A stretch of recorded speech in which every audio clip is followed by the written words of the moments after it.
I'd like to welcome y'all to Secrets from the South. I'm your friend Scotty Ray along with my co-host Terry. Now you'll quickly catch on that we don't sound like the man on the 6 o'clock news. We talk a little slower and we've got a southern drawl. But nonetheless, we've got a great podcast lined up just for you. We'll bring you some interesting stories. They're sometimes crazy and a little unbelievable, but it would be just plain impolite not to share them. So get yourself comfortable. Find some southern charm in a glass of iced tea and enjoy. If there's one thing that I remember from my childhood, it's my Aunt Estelle. She moved off to West Virginia as a young kid and would come back to visit us once a year. The only problem was when she'd come, we didn't understand what she was saying anymore. We kept thinking that she was talking about popsicles, and all along she was really trying to tell us she wanted a Coke. Or how about the time she went to the rummage sale? We were thinking, what is that? Turns out it was a yard sale. But she always made the statement that she never lied. Well, then she rephrased it and said, well, I only lie in emergencies. So this week, our episode is titled Little White Lies.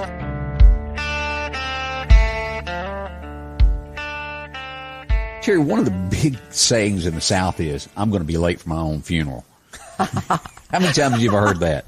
I have heard that a lot. And well, that kind of leads us into today's subject. Which is?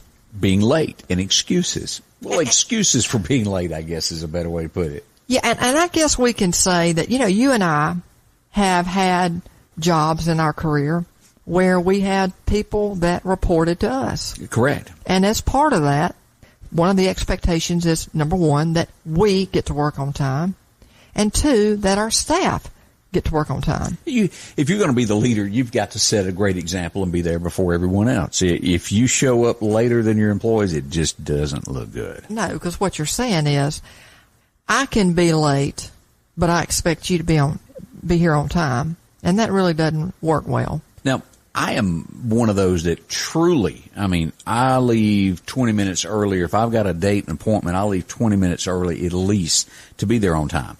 And I did that just the other day, and I was still late. And this is not an excuse. I was headed to the dentist, and so I left 20 minutes before my appointment than I would normally leave. And I tear off out of here, and I take it that you beat it to work because you and I would travel that same path. Yeah. But a bulldozer fell off in the middle of the road. I saw that. And I was stuck in traffic. I saw that, believe it or not, and I thought, what the heck? And I was 15 minutes late for my dentist appointment because of that. But I know you, and what you say is true. 99.9% of the time, if you tell somebody you're going to be there at 8 o'clock, you're there at 7:45, 7:50. Yeah. At the very latest. It's just the way to do business. But there are some that, now I will say that I would, for the most part, like to get there on time. The only exception, and this drives my husband crazy, is he doesn't understand why I have two rules of thumb. One of them is, okay, if you're going to be at work or if you got to be in an appointment or something like that, you need to be there at least by that appointment time, if not before. Because a lot of times you need to be there early to check in, whatever the thing is. On the flip side, and here's the other part of me, you've been invited to a party. For the most part, I like to be there, and this is kind of a really weird window, but if your party starts at 7 o'clock, I don't want to be the first ones to the party. I agree with you 100%. But I don't want to be, but then there's a part where you really, truly are really late. I just kind of want to be casually late, 7:15. I don't want to be the first one to walk into a party. I want there to be some people that got there before me, and then I show up. Don't ask me why. I just don't want to be the first one at a party. Well, if it starts at 7:15 to 7:18 is acceptable. Now, I'll admit that my husband will vouch for this. If I'm having a really good time, I'm probably going to be the last one to leave a party. But when it comes to work, boy, there are some excuses. Well, you think of back in grade school of, well, why you lost your homework? Oh, my dog ate it. And as adults, that little story just keeps going instead of just saying, hey, I left home late. I just didn't get up out of bed on time. Why can't people just own it? They can't. They have to come. Have you ever had that employee? And one comes to mind, and they were an outstanding employee, but getting to work on time was a challenge. Yeah. And I heard some stuff that I finally just had to call them out on it. There's no way that I'm buying this. The dog ate the tires. At one point, something was on the roof of their house. And it was always something. Got ran off the road. And the first one you might buy. But it's the same people that come up with these crazy stories day after day after day. And if they truly had that kind of bad luck, I don't think I'd ever leave my house. If you're supposed to be at work at 7:10, 7:15 is not acceptable every day. You don't do it. Some people there are very few out there that will be late day after day after day, and they just own it. I was just late. But most of us have got to come up with something that you just think, do you think I just fell off the turnip truck? Now, this is, like I said, I know you've been in management a long time too and had people report to you, but how many times have you been told, well, my dog got loose this morning and I had to chase it through the neighborhood? How many times is that? Well, I probably have used that one myself because I do have dogs, but that's something that you may use that truly may happen once every couple of years. Yeah. But you have people out there that will pull that card out every single time. Then there's my car broke down. It wouldn't start. And, what do you say to somebody on that? Because that's not one of those that's too outlandish. It could happen to anybody. But yet again, if it's used often. Or it's the same person that comes up that may use that one, and then the next week they've got something totally different. Yeah. And you're like, nobody has that many events that occur. But I've got one for you, and somebody said, I forgot it wasn't the weekend. So they thought Monday was still Saturday. Yeah. Now, I have to wonder, what does their weekend involve that they forgot that Monday had rolled around? That's almost telling me that they had one big party over the weekend and they weren't of the right mindset to even know it was a Monday. I'm thinking of a Ray Scott song called I Gotta Quit Drinking. I think you're right. There's a lot of that. Those headaches, they can't make it in. They had too big of a party over the weekend and can't make it to work on Monday. And I think that their brain was kind of flooded with alcohol. Right. And they truly did not know that it was time to get up and get to work. How about I was cornered by a moose? I ain't never had that one thrown at me, Terry. Especially in the South. Now, this does happen, but it's usually widespread throughout the office with people that live near each other. The power goes off and nobody shows up to work on time because the power was off and an alarm didn't go off. But now that we've moved into whatever century this is, Terry, your phone is your alarm clock for most people nowadays. Exactly. But now I will admit, for us women, that power is important. If the power went off, believe me, you would not want me showing up to work right out of how I look getting out of bed. It would be scary. The hair's all disarrayed. First of all, yeah, you could put makeup on in the dark. You could. You could get a flashlight. You could rig it somehow. Taming this hair, I just don't know. I would have to have a shower. I'd have to have, something electronical, whether it be a hairdryer or a curling iron, which I don't use, but I'm just saying I would have to have something to tame this mess before I would go in. So I could buy a little bit of that, but people do come up with some extremely outlandish reasons for not being able to get somewhere on time. What else you got? My cat had the hiccups. Yeah, that's bad. That's really bad. How about my mother-in-law wouldn't stop talking? Now, legitimately, I've stopped at a store in a hurry in the morning, run in to grab a drink to get back in front. You get stopped by somebody in the parking lot. That's a talker. And you can't get away from them. No, I agree with that. But, you can't use it every day. Well, what about, I thought about quitting today, but then I decided not to, so I just came in late. I don't even know how to answer that one. Well, what about you probably didn't have to worry about quitting because you got fired? Continuing on with these crazy excuses. Here's one that said, I thought it was supposed to snow today, so I slept in. I think anybody in the South that would say that, it would definitely draw suspicion. It's such a rare thing if we get snow in the South. Now, if you're in North Tennessee or Arkansas or something like that, maybe. Yeah, but you're sitting down in Florida, Mississippi, Texas, Louisiana. that's probably not going to work. Yeah, that excuse is out the door. My dog chewed up my shoes and I had to buy new ones. Yeah, I don't fall for now, that. Now, dogs can chew up shoes, in all fairness. But I just think it's probably unlikely that you only own one pair. I agree with that. Now, your hunting boots, you got one pair of them, but you don't wear them to work. Exactly. Here's a really good one. My wife left me, and she took my car with her. You got bigger problems than just your J-O-B. Oh, actually, I can see that one happening. I mean, you think about it. That's what you call a bad day. Yeah, it is. You're late for work, probably going to lose that J-O-B. Your wife left you, and you don't even have a vehicle. Oh, that reminded me of Willie Nelson's song, The Last Thing I Needed, the first thing this morning was have you walk out on me. The bus broke down, and the driver wouldn't let me off. Yeah. You know, you do have that where have you ever been on a plane and you get out on the tarmacs and you're supposed to be taking off, and then there's a backup of people actually, the plane's actually taking off, and so you get stuck. Well, you don't get off of that. Yeah. I don't know that necessarily applies to a bus. Yeah. I've only been on one bus, and it was at an airport. I've never ridden a city bus. But you do have a lot of people that their transportation to and from work is a bus. The large cities. Yeah, exactly. But I just don't, I don't know that I buy that one. Now, here's a good one. And at least you can say that they are honest. And I think this goes back to one that we mentioned earlier. I went out last night, and I'm still drunk now. You don't need them as an employee. Let's see. I was out of cat food, so I had to go get some at the pet store first. Or I thought I was sick, and then I realized I wasn't. You know, a lot of people do play that sick card. Oh, yeah. How do you prove them differently? Well, and then have you ever noticed that there'll be a pattern of the same one? Now, don't get me wrong, for you folks listening. I don't want anybody to get, their feathers ruffled.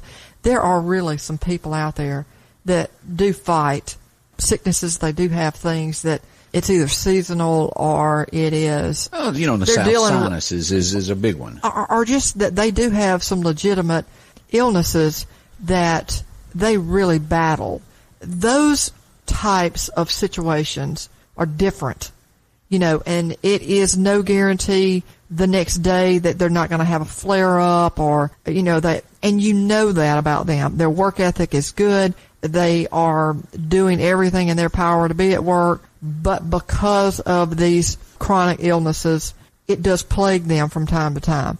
You do have the other type of employee that will pull any kind of sickness out that it's almost to the point where you're sitting there scratching your head going, I don't know that I'm buying this, just because of the description of the sickness that they say that they have and the frequency that they say that they have that, and just because of that person's type of personality, that the things that come out of their mouth just when you've been around them, the far-fetched stories that they tell just in general, right, just kind of goes hand in hand with the type of sicknesses that they say. And you're right, when you're a leader, it's a fine line, and that you have to be careful as a leader in terms of deciding what is legitimate and what is BS. And there's a lot of BS in this world. Oh, yeah. And they would just as soon tell you something that wasn't on the up and up as they would just to come clean. And we talked about, this is one of our episodes that we had before, so you'll appreciate this. I saw a UFO, and I had to stop and observe it. You'd have to pull out your trump card and say you're fired. Well, we talked about in one of our episodes where a couple of guys, and kudos to them, had a UFO encounter. And I mean, actually, this took up a good bit of time, and then they went on to their graveyard shift. They actually reported to work on time, and they had actually been abducted by a UFO. I mean, So if you can be abducted by a UFO, then there's no reason in the world that if you just saw a UFO, you can't come on in. You can come on in to work. This guy, remember, was abducted by Legolas. Yeah, and got dumped naked. Yeah, and still came on in to work. Yeah. Now, that's a dedicated employee. You don't find those every day. No. And here you got somebody that just saw one and had to stop and take notice. Let's see. I heard somebody had died in the family, but they were fine, really. Now, these are quotes from people on why they were unable to come in to work. I cleaned the house so I didn't have it to do after work. Well, I commend you for cleaning your house, but you need to do that on your time. Yeah. Not on work time. Doesn't fit into that. There have been many days I probably got up in the morning and went to work. And when I'm making my way out the door, saw a few things in the kitchen because I am OCD. I like things to be, clean and orderly and in its place. But I don't know that I could continue to use that as an excuse where I saw a couple of coffee mugs, whatever else, and washed them up, or I got distracted and saw, a blanket that needed to be folded up, or maybe I grabbed the vacuum cleaner real quick and went and vacuumed a rug, or whatever the case may be. That's something that you either need to plan for in advance and get up early and take care of those things. It is. Or you need to do it when you get home. Another one was I didn't have any clean clothes, so I had to wash some clothes before I could come into work. Again, I find that hard to believe that you only have one pair of shoes or one outfit. Yeah. Now, some of that may be you wear a uniform. Hopefully, you've got more than just the one shirt that you're supposed to wear. If not, what happens to, this is the only shirt I've got? I get home, guess what you're doing? You got to wash it. You got to wash it. They're crazy things that people come up with. Excuses. Have you ever had anybody that's come up with anything like that, Scotty? Or through the years, yes. Some of them are horrible. You can't remember. And there's just the habitual. They get to where they don't even give you any excuse. They're just late, and it's time for them to go at that point. I don't think that for those folks that come up with these types of things, it makes you wonder, how long did it take them to come up with that? Well, it's like I bought something a few months ago, and it really, you're either good at this game or you're not good at this, and they hadn't got it in, and it's an excuse each week as to why it hadn't been completed for me, and I've already paid for it. And it's, well, man, I had this other man, I'd been working with them for a year, and I had to put them ahead of you, and it just goes on and on and on and on and on, one lie after another. That's like a contractor that works on a house. They're real good at that. Oh yeah, because they've got to juggle, and I get it. You're not their only customer. The way they make money is they're working on several different projects all at one time. But if you call them and you're like, I thought you were coming over here and it's been 2 days I've not seen you, guess what they're going to do? Oh, yeah. Come up with an excuse of why they couldn't get over there. Now, I wouldn't say it's as elaborate as some of the ones that we've gone over today. But I guess this whole thing about coming up with excuses for work, let's just kind of branch out a little bit. Really what it is we have become a society that has mastered the ability to stretch the truth. White lies. When the truth would serve us much better than the stuff that comes out of our mouth. Just speak it and own it, as you say. Yeah, but I mean, you think about, okay, we got contractors that will tell you something. You just purchased something. Somebody told you something. The BS that comes out of people's mouths because they're habitually late for work. What's something else that comes up? Well, I had a buddy not long ago who went to work. He said, I got to call somebody a lie again today. He goes, the other department won't do the job. And he goes, I have to call a lie for him. He goes, it's due and I have no choice. I have to lie. But that's what we've turned into. And that's sad to say that. And I'm not saying that all of us out here are lying, but it's a bunch of it. It's a game that we play. I'll tell you what, like, somebody calls you up or invites you to a party. You don't really want to go. You don't really care about being around them. So what do? You lie. And sometimes we lie to protect people because it's just hurtful to say, you're ugly and I ain't going out with you. Or I don't like you and I don't care about coming over. Or you know what? You're boring and I don't want to be around you. Yeah. So what we do is we lie to protect that person from being hurt. And that's called in the South a little white lie. It is. And those are supposed to be unharmful little lies. And where do you think we learn those lies? From your mama.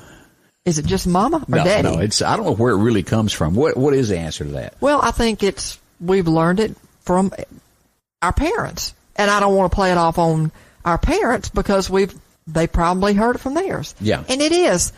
Have you ever seen the Andy Griffith where he says sometimes you have to, it's good to tell a little white lie. Oh, to make somebody feel good. Yeah. How does this dress look? How many times have you said that as a husband? Oh, yeah. And what was your response? Looks great. Gotta go. Bye. And in reality, or somebody say, do you think I'm losing weight? That's, in the deeper South, in the good old boy world, that's called mercy flirting is what that's called. To make somebody feel good about themselves. Or to keep from the repercussions of saying, honey, I know you want me to tell you look good in that dress and that you've lost weight, but you really haven't. You're never going to say that, are you? No, you can't because you live there. Exactly. You want to be able to lay your head down in that same household and there be peace. And, I guess at the end of the day, if they feel like they look good in it, then let them go. My whole point in bringing this up is I think we are all guilty, and it doesn't matter what part of the country you live in. We all have told a little white lie. Some of us tell them a lot more than others. Yeah, some have PhDs in this degree. Exactly. And some of us tell ridiculous lies like what we've used earlier about excuses for not getting to work on time that are just not believable. But some of us have really mastered that ability. But I don't know why that is so important that we tell it. We tell it in work. We tell it with our spouses. We tell it to our friends. How many times have you had somebody say, I didn't know that my husband was having an affair. Did you see this coming? Thank goodness I have never been in that position, but I've heard people say, I just could not tell them because I knew that I would be ousted as a friend. Because they would have wanted you to tell them. They would have wanted to, or either they didn't want you to tell them because they get back with them, and then you've been open and honest with them, and now they've gotten back with that person, and now you're the one that's on the outs because you told the truth. So we tell that little white lie. But we as a society sometimes think it's better to tell a white lie than it is to tell the truth. That's just the way the society has turned out. So we've talked about how we lie every day with people going to work, spouses, just in general. Okay. This is a scary stat, and I thought this was worth mentioning. This says Americans, and this could be in other countries. I guarantee the stats would be similar. It says Americans tell an average of 11 lies a week. 11? That's high. 11 lies a week. So I don't understand why people lie, but I know we've got some information on why are we doing this? Well, one of the surveys that are put out there on all this, but they back it up with why people lie is to avoid being punished. They don't want to get in trouble. So they throw out a white lie or a big old lie to save from, getting busted. They don't want to be in trouble for whatever reason. And I guess that would be the reason why they come in with these outlandish excuses of why they're late. Yeah. They just need to make them more believable. One of the next reasons people want a pat on the back. They take credit for stuff that they didn't do. And you see that a lot. Oh, yeah. Or how about this? We lie about how grandiose something really is. And let me give you an example. You're a hunter, okay? Yeah. Or somebody that's fishing. Uh-oh. Seen somebody that will catch. There's a song by James Taylor where he talks about lying, and it's where somebody goes and fishes, and we exaggerate how big that fish was. You notice that every time you tell that story, and if you're a bystander of that person telling that story, you'll hear, well, the first time they told it, they caught a 5-pound bass. The next time they tell it, it was 6 pounds, 7 pounds. Before you know it, yeah, it's a 10-pound bass, when in reality, that poor thing barely weighed a pound. We exaggerate, we lie, a little white lie, we exaggerate how big something is, how grandiose, like you said, something was. Another reason people do it is to keep someone else from getting in trouble. Like your sister. Did your sister or your brother come in late last night? No, I didn't see that. You're trying to protect them for a favor. Or you don't want to get involved. And if you have to tell the truth, then you're involved. Yeah. To win admiration, they say, is another reason that people do it. To protect yourself from getting whooped from somebody. I don't want to get whooped. You know what I mean by that? To embarrassment. This is a huge thing that people will lie because they don't want to be embarrassed in front of a crowd, so they'll tell a white lie instead of, spitting out the truth. I know there's all kinds of reasons why we lie, and apparently we do it quite often. because we just showed the stats on how often that occurs. Did you know that now there are such things as white lie parties? Well, you'll have to explain to me what that is. Okay. Well, it says there is a new generation of theme parties, and really what this is, it's growing in popularity.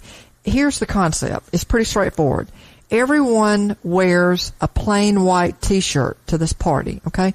And you write on it a little white lie. And it could be something as, okay, here's one. I'll be ready in 5 minutes. My girlfriend's not crazy. It's little white lies that everybody knows is a lie. For those that are always late for work, well, you'd probably write one that says, I'm at work 5 minutes early, or something like that. But they are a huge thing now. My daughter, never heard 20 of this. years old, went to a white lie party where it's hilarious. It's something that you know when they walk in and you see it, and it says something like, I don't know, what would be a white lie that what's something that you could imagine? I lost 10 pounds last week. So do you understand what I'm talking about, Scotty, when I say that you're going to they have these white lie parties? It's really a play on, it's just the opposite of really who you are. It's a little white lie. I get it, but I don't think it would entertain me. Does that make a whole lot of sense? Well, I have not attended a white lie party. I just can't see me fitting in at a party like that. Well, you never know till you try one.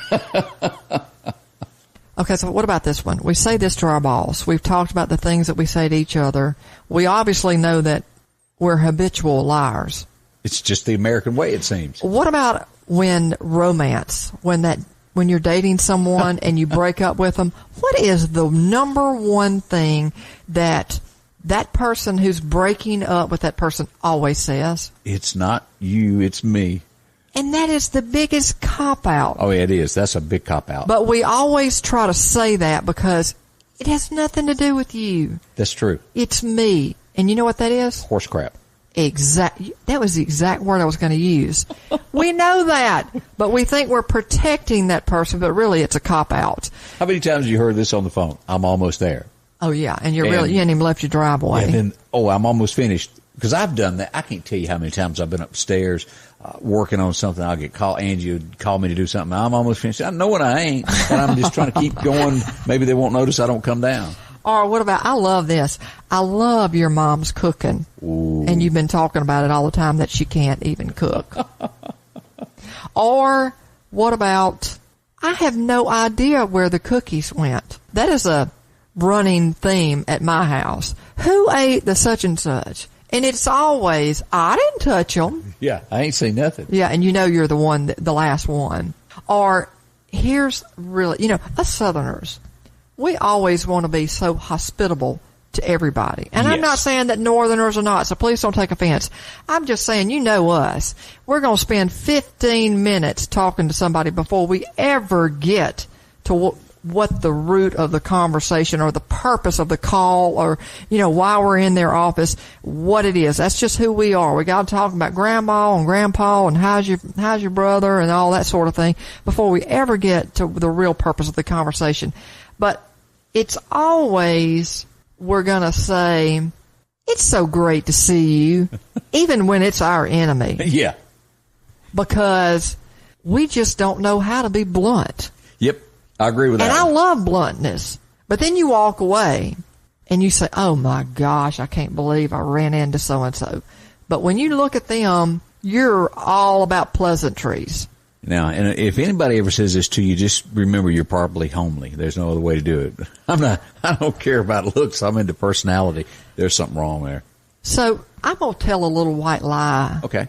About you. Okay. All right. Let's talk about that. So I think we've learned how to master it if we don't know how to master it already.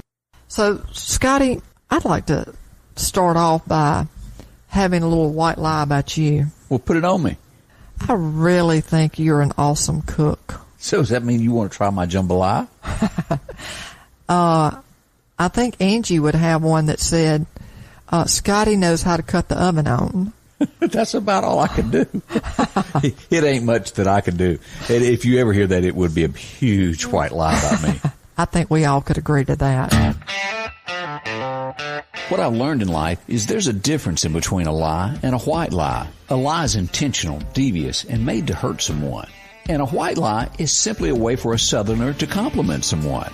How does my dress look? It's okay to say you look fantastic. Because you know why? Well, you made them feel fantastic.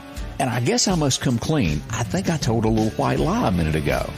When Terry brought up James Taylor, I don't have a clue who this guy is. But I'm pretty sure he doesn't know Amarillo by Morning, Chattahoochee, or Honky Tonk but Donkey Donk. Well, wait a minute. Maybe he's Reba's bus driver. Yeah, maybe that's who he is. We hope you enjoyed our podcast and will continue to listen more. We promise to provide stories that intrigue you, provide a little humor, reflect our heritage and culture, whether it's strange and alarming. Please leave us a review and let us know how we're doing. Let us know whether you liked or disliked. Do you have a story to share? If so, we'd like to hear from you.